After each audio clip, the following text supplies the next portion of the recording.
Hello everyone, welcome to Sipping Coffee. I'm your host, Sujani Preddy. Today we have a special guest on our show.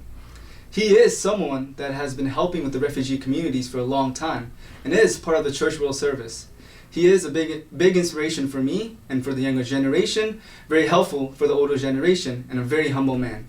Please welcome Matt Johnson. Thanks. All right, Matt, please tell us a bit more about yourself and what you do. So I work at Church World Service as the Strategic Community Partnership Officer, which is a fancy way of saying that my job is to make sure that refugee resettlement is built into all aspects of our community, from housing to employment to welcoming, all of those things that are taken into effect. And I got into this work partially because I love that Lancaster has always been a welcoming community and has always welcomed people who are facing persecution and natural disaster. So it was a perfect fit. Right. And how long have you been part of this facility so far? I've been here for 3 years as of June, but before that I was a volunteer. Right. And do you have any estimated numbers of how many refugees you have helped so far, including with Church World Service? So Church World Service, our numbers go up and down every year based on the circumstances in the world. They go based on the presidential administration. So they go up and down. We hit a high in 2016 with the Syrian crisis of about 650 refugees per year. But on average, I would say about 350 refugees per year come to Lancaster. That's a pretty big number. It is. And then how do you guys manage that with all those coming from different country and all around the places? How do you guys manage to resettle them here? Yeah, I mean, one of the reasons that Lancaster is such an ideal place for refugee resettlement is because of the welcoming spirit that already exists here. Right. Before 1980, which is the year that Congress made refugee resettlement a actual process through the federal government, many churches, many civic groups, many individuals in Lancaster County were already welcoming people. And that's how it worked then. If I were a church, I'd say I'd like to sponsor a refugee and they would come here. So without that foundation, we would never be able to do what we do, because we have to do a lot with a very little in terms of the initial investment. So we count on the community to step up and to help welcome, and they so far have never let us down. Right, and it's also here in Lancaster, Harrisburg, especially in Ohio, for more of the Nepali refugees there, resettling now. Yeah, so Harrisburg is a really interesting place because we now have an office there for about the last year. And as you know, Nepalis, that's probably the largest Nepali population outside of Columbus, Ohio, which is a city that is 10 times bigger than Harrisburg. Mechanicsburg is a real hub for Somalis, so that just made sense that we would start to extend our reach there. I heard you on July 4th, you were with one of them. You were part of their little get-together. I was with the Haitian community on July 4th, which was a really beautiful celebration, about 200 people, and then I went to a Congolese barbecue right afterwards, and then had a meeting with an individual on July 4th, because I don't ever stop working, which I like that, yeah. Being myself a refugee, I've been living here in Lancaster for almost more than a decade now, and being myself being a refugee, and it was very hard for me to resettle in Lancaster. What are the ways that you could make them feel welcome if any refugees were to resettle in Lancaster today? I think education is the absolute key. I think letting people know what to expect, letting people understand that where refugees are coming from is radically different from here, and helping them understand, almost kind of relearning all of these things, relearning what it would be like to have to sign a lease and pay rent, relearning what it would be like to not speak the language when you get here and don't understand necessarily what's going on. So I think that in a lot of ways that people are very willing to resettle refugees. It's just about giving them the tools to understand what sorts of barriers that you might face that they're not expecting. Right, and would you say finding jobs for them is very hard as well?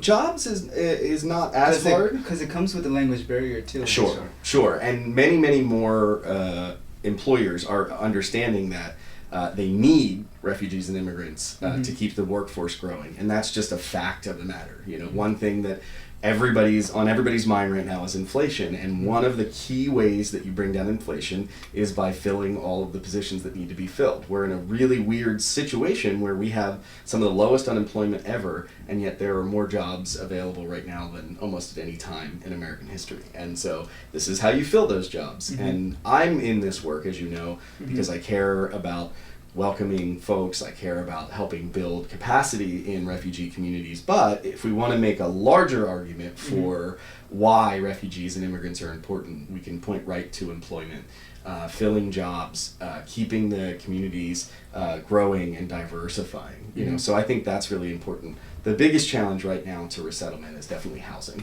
Definitely. Affordable housing. And talking about housing, everything is so expensive right now. Yes, Gas, groceries. Yep.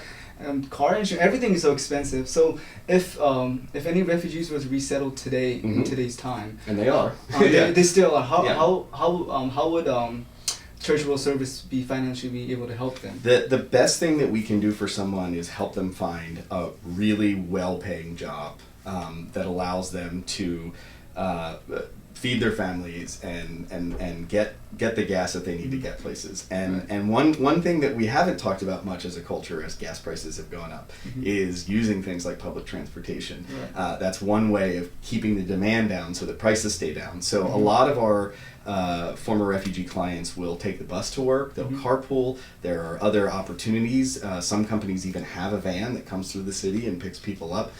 All of those ways cut down on those everyday expenses in a way that keep it viable for people to live here. But you're right, I mean the prices are going up for everybody, and it's a struggle. It is a struggle, and I know that people don't know that Matt is also teaching at Millersville University, and I know there's a lot of refugee students who attend there, and especially I think students since McCaskey. I went to McCaskey, and McCaskey it's a very diverse school. It is, and a lot of students, a lot of my friends are attending Millersville, and most of them are refugees. And how would you welcome them if they? And I know that some of them have language barrier problems and understanding the culture, fitting in the environment. How would you be able to help them fit into the college life, college style? Yeah, I think I'm a little biased. I went to Millersville for my undergrad, and I also teach there now, and I work with them closely. But Millersville has all of the tools available because they've been doing this work for so long. They started a migrant ed program for farm workers, immigrant farm workers in the 60s. So that's nearly 60 years of work helping the children of migrant workers to achieve educational outcomes that were not happening before they existed. They have a lot of multilingual staff, a lot of immigrant and some refugee faculty members. And the fact that so many refugees are going to Millersville has meant that the college has constantly adjusted to meeting the needs of refugees when they go there.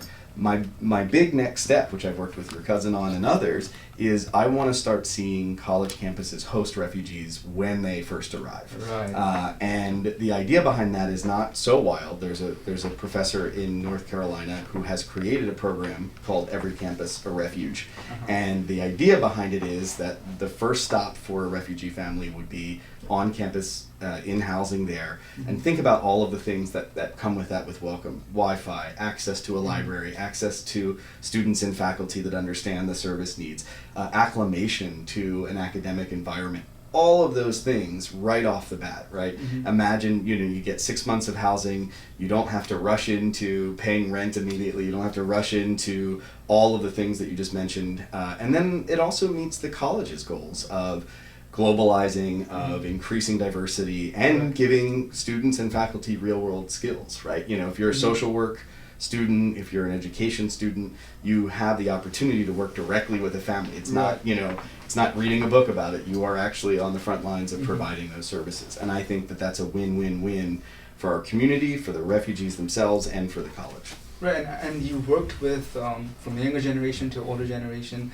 Some of the younger generations like Sami, Apsara, Gifty, all these amazing kids you worked with. How do you feel like, you taught them, you taught them as well? You guided them. How do you feel when they are becoming these amazing people and a leader of our community? Don't exclude yourself from that, Sujan, because you're right in there as well. For me, when I first took my job at CWS, we had a list of leaders. I've told you this a million times, but I'll tell everybody else. And of the list of leaders, there were 2 women and 2 people under the age of 40 on the list. And I just knew that that could not be an accurate representation of who was doing the work. And I feel like you as young people who have lived half of your life elsewhere and half of your life here are right at that point where you have this amazing ability at drawing from your culture and also from drawing from the new culture that you've grown accustomed to and being able to go farther. So people like Gifty, who has a student I worked with who now has a full ride to Tufts in public health and wants to be working on the next pandemic and preventing that kind of stuff. I mean, that to me is the American dream in a nutshell. That's you know, and the fact that you and many of the people that I've worked with in 10 years have done more and achieved more and have a brighter future than other kids that I know just says so much about why this work is important and why we should keep welcoming refugees. Right. And I'm glad that you're doing this and you'll continue to do this, and I'm very thankful that you helped us throughout this long journey of ours. And on that note, let's take a quick break and come back for a fun segment, the rapid fire rounds. Thank you.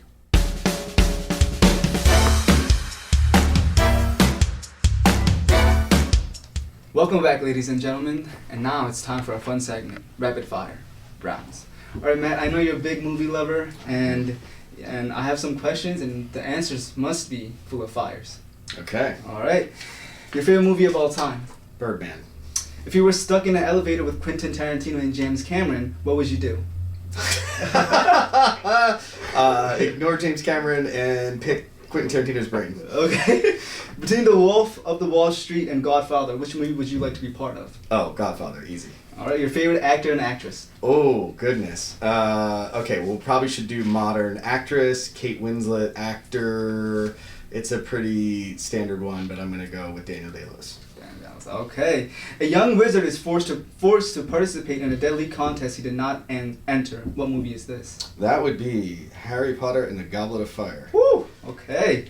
Your current favorite TV show? Current favorite TV show, Better Call Saul with The Rehearsal on HBO, a close second. Okay.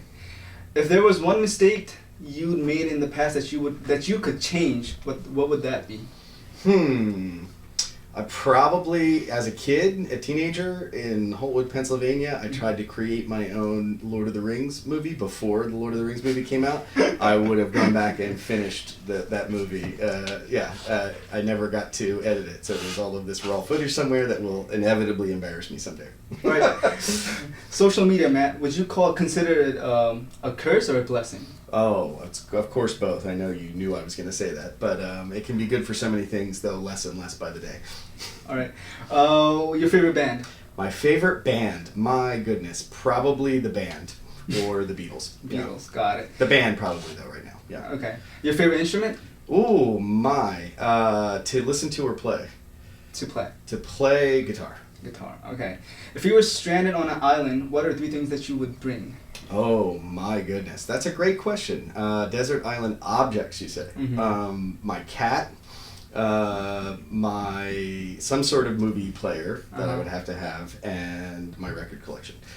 Not Lucas or your wife? That's a great question. Have you seen The Shining? I don't know if I feel like all of that isolation might be tricky.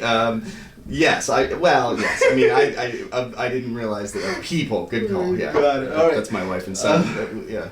What dish do you cook the best? That's great. I think that I make. I'm a baker, so I don't know about cooking dishes best, but I'm really, really good at like biscuits and rolls and bread. What do you do on your free time? What free time? No. I watch movies. As I said to you before, I've watched a movie a night since the pandemic started, so I'm at 832 movies straight. So movies, baking, I do a lot of reading, and a lot of eating. All right, and last, one piece of advice for me. One piece of advice for you. I would say make sure to continue to have faith in yourself because you've gotten this far based on your confidence and charm, and I think sky's the limit after this. That was pretty good, man. All right. I love the last part. All right, ladies and gentlemen, that's it for today. Thank you for joining us, and thank you, Matt, for being here. Thanks for having me. And it's the first episode. It was amazing. It was really fun. And thank you to my audience for watching, and continue to support us. And please tune in for the next episode. There's always more coffee.